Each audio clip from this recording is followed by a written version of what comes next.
So guys welcome back with another videos. ಏನು ಡೈಟ್ ವಿಷಯಕ್ಕೆ ಬರ್ತೀನಿ. ಬಿಗ್ ಬಾಸ್ ಸೀಸನ್ 12ಗೆ ಸಂಬಂಧಪಟ್ಟಂಗೆ ಒಂದಿಷ್ಟು ಅಪ್ಡೇಟ್ಗಳು ಸಿಕ್ಕಿದೆ, ಅದನ್ನು ಒಂದಾಗಿ ನೋಡ್ತಾ ಹೋಗೋಣ. ಆ್ಯಂಡ್ ನಿಮ್ಮೆಲ್ಲರೂ ಕೂಡ ಗೊತ್ತಿರುವ ಹಾಗೆ ಬೆಳಗ್ಗೆ ಒಂದು ನಾಮಿನೇಷನ್ ಪ್ರಕ್ರಿಯೆ ಶುರುವಾಗಿದೆ, ಪ್ರೊಮೋ ಕೂಡ ಅಪ್ಡೇಟ್ ಮಾಡಿದರು. ಆ್ಯಂಡ್ ಇವಾಗ ಬಿಗ್ ಬಾಸ್ ಮನೇಲಿ ಎಲ್ಲರೂ ಕೂಡ ನಾಮಿನೇಟ್ ಆಗಿದ್ದಾರಂತೆ.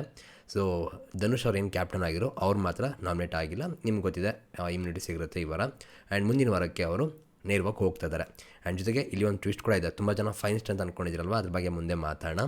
ಜೊತೆಗೆ ಇನ್ನೊಂದು ಏನಪ್ಪ ಅಂದರೆ, ಎಕ್ಸ್ಪೆಕ್ಟೆಡ್ ಎಲ್ಲ ಸ್ಪರ್ಧಿಗಳು ಕೂಡ ನಾಮಿನೇಟ್ ಆಗ್ತಾರೆ ಅಂತ, ಓಕೆನಾ? ಯಾಕಂದರೆ ಇರೋದೇ ಸ್ವಲ್ಪ ಜನ, ಇಬ್ಬಿಬ್ಬರು ನೇಮ್ ತೊಗೋಬೇಕಾಗಿರುವಂಥದ್ದು ಇರೋದ್ರಿಂದ ಖಂಡಿತವಾಗ್ಲೂ ಎಲ್ಲರೂ ಕೂಡ ನಾಮಿನೇಟ್ ಆಗ್ತಾರೆ. ಆ್ಯಂಡ್ ಇವತ್ತೇ ಓಪನ್ ಆಗುತ್ತೆ ಅಂತ ಹೇಳ್ತಿದ್ದಾರೆ.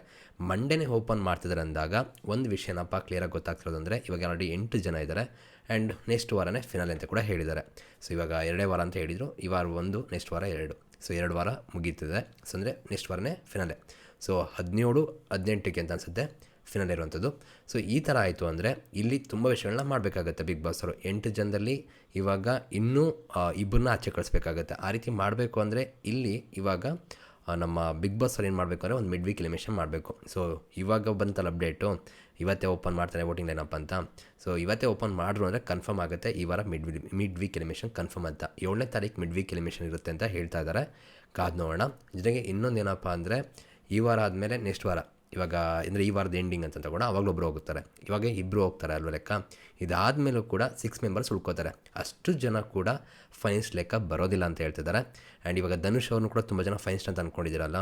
ಸೊ ಫಿನಾಲೆ ವೀಕಿಗೆ ಹೋಗಿದ್ದಾರೆ ಅಷ್ಟೇ, ಫೈನಲಿಸ್ಟ್ ಆಗಿಲ್ಲ. ಫೈನಲಿಸ್ಟ್ ಆಗಿರೋ ಕಲರ್ಸ್ ಕನ್ನಡದ ಮತ್ತು ಅವರ ಧನುಷ್ ಅವರ ಇನ್ಸ್ಟಾಗ್ರಾಮ್ ಪೋಸ್ಟ್ಗಳು ಕೂಡ ನೀವು ಚೆಕ್ ಮಾಡ್ಬೋದು. ಫೈನಲಿಸ್ಟ್ ಅಂತ ಹಾಕೊಳ್ಳೋರು ಕಡೆಯ ಕ್ಯಾಪ್ಟನ್ ಅಷ್ಟೇ, ಫಿನಾಲೆ ವೀಕಿಗೆ ಹೋಗಿದ್ದಾರೆ ಹೊರತು ಫೈನಲಿಸ್ಟ್ ಆಗಿಲ್ಲ. ಸೊ ಫೈನಲಿಸ್ಟ್ ಆಗಿದ್ರೆ ಫಸ್ಟ್ ಫೈನಲಿಸ್ಟ್ ಅಂತ ಪೋಸ್ಟ್ ಮಾಡೋರು, ಓಕೆನಾ? ಅದೊಂದು ಕ್ಲಾರಿಟಿ ತೊಗೊಳ್ಳಿ. ಜೊತೆಗೆ ಇಲ್ಲಿ ಇನ್ನೊಂದು ಟ್ವಿಸ್ಟ್ ಏನಪ್ಪ ಅಂದರೆ, ಮುಂದಿನ ವಾರದಲ್ಲೂ ಒಂದಿಷ್ಟು ಡ್ರಾಮಾಗಳಿರುತ್ತೆ ಅಂತ ಅನಿಸುತ್ತೆ. ಯಾಕಂದರೆ ಈ ಸೀಸನ್ನು ಟಾಪ್ 6 ಅಲ್ಲ, ಟಾಪ್ 5 ಅಂತ ಹೇಳ್ತಿದ್ದಾರೆ. ಸೊ ಈಗ ಟಾಪ್ 5 ಅಂತ ಬಂದಾಗ ಯಾರ್ಯಾರು ಇರ್ಬೋದು, ಯಾರ ಕತೆ ಏನೇನಾಗ್ಬೋದು ಅಂತ ನೀವೇ ಹೇಳಿ. ಬಟ್ ಏನಪ್ಪ ಅಂದರೆ, ಈ ರೀತಿ ನೋಡಿದಾಗ ನೆಕ್ಸ್ಟ್ ವಾರನೂ ಒಂದಿಷ್ಟು ಟ್ವಿಸ್ಟ್ ಇದೆ. ಸೊ ಹಾಗಾಗಿ ಟಾಪ್ 5 ಮಾತ್ರ ಇರೋದ್ರಿಂದ ಅದಕ್ಕೇ ಇವಾಗ ಧನುಷ್ ಅವ್ರನ್ನ ಫೈನಲಿಸ್ಟ್ ಅಂತ ಅನೌನ್ಸ್ ಮಾಡಿಲ್ಲ.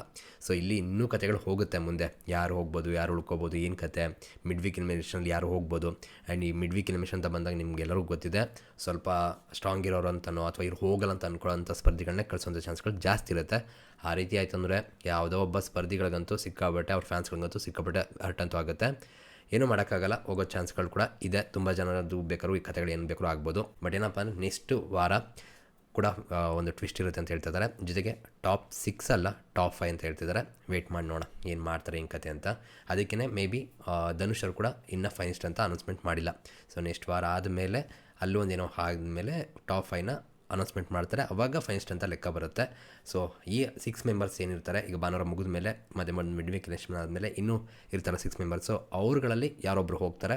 ಸೊ ಅವರೊಬ್ಬರು ಹೋದ್ಮೇಲೆ ಟಾಪ್ 5 ಫೈನಲಿಸ್ಟ್ ಅಂತ ಲೆಕ್ಕ ಬರುತ್ತೆ. ನೋಡುವ ಏನೇನು ಮಾಡ್ತಾರೆ ಹೆಂಗೆ ಕತೆ ಅಂತ. ಒಟ್ಟಿನಲ್ಲಿ ಒಂದು ಡ್ರಾಮಾ ಅಂತೂ ಖಂಡಿತವಾಗ್ಲೂ ಇರುತ್ತೆ ಅನ್ಕೋತೀನಿ.